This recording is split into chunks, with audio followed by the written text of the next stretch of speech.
Party's over for the Indiana Pacers. Let's discuss it.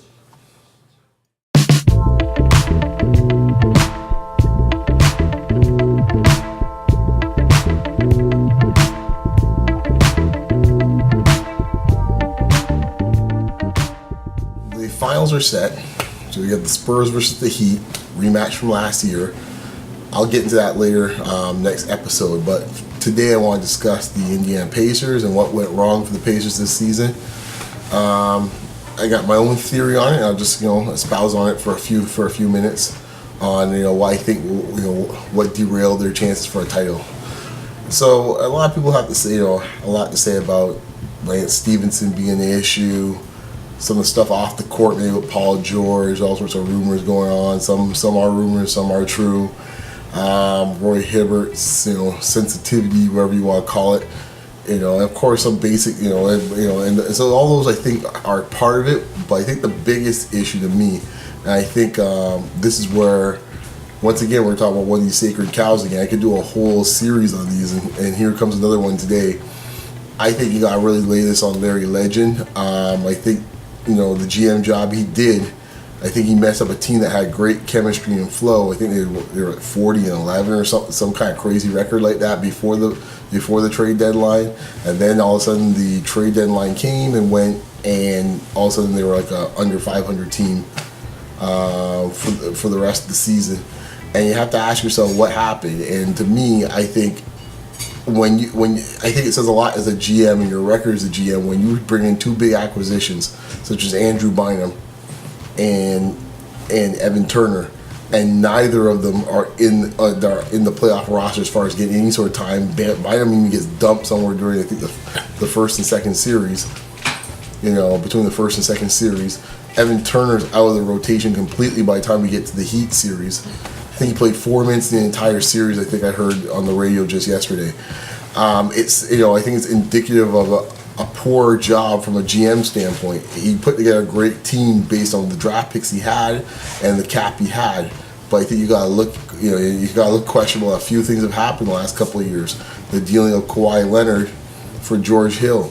That deal has not worked out well for Indiana. Sorry. I've said it once, I'll say it again. You need a real point guard.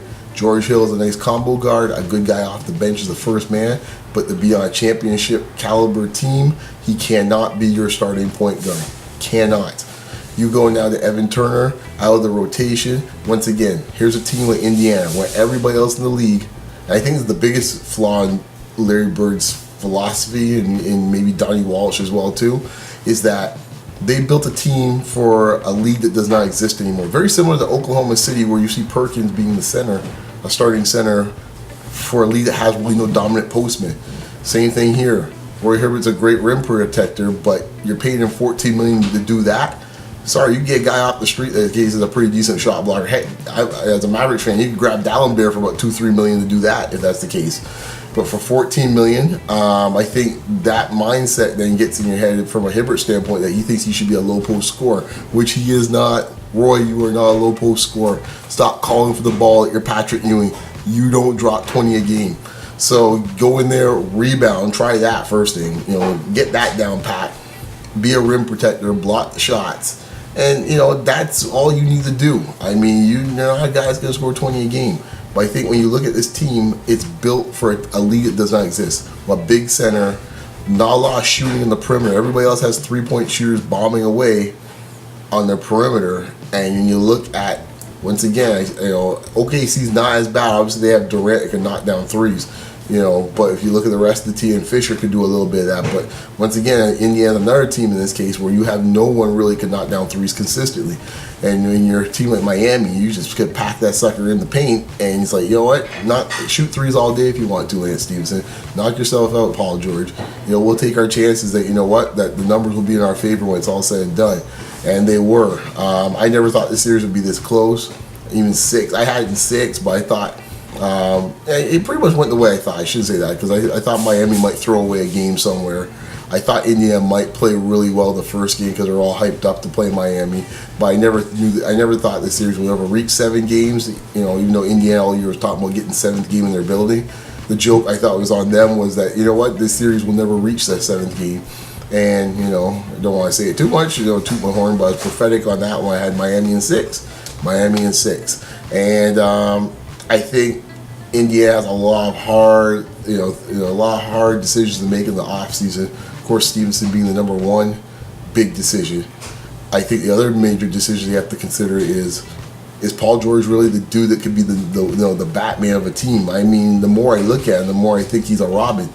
And until you find out, I think you got to really make a big, hard decision this year. Is like, okay, is this the dude or not? And if he's not, you got to find some way to trade to get a dude that can be that dude.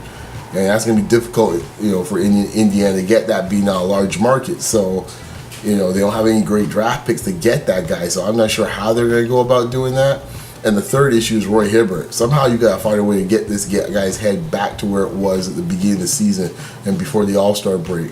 Of a guy focused on rebounding and defense, and forgetting about trying to get points. He's a brutal offensive player. He's one of the worst low post scorers I've ever seen.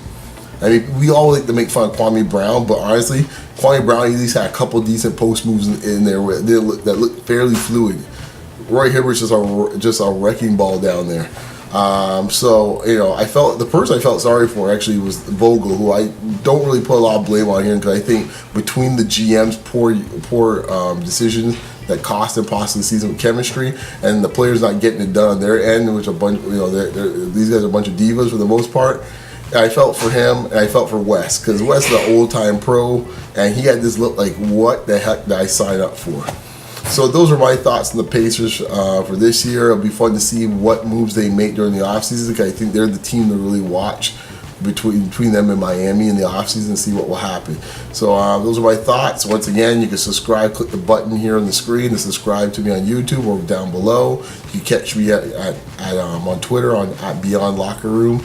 That's RM RM for short for room, and you can see me. You can check me out on Facebook as well too. Beyond the Locker Room on Facebook. Anyways, talk to you guys next week, and I'll give you my preview for the finals and my picks for the finals. Talk to you later. Bye.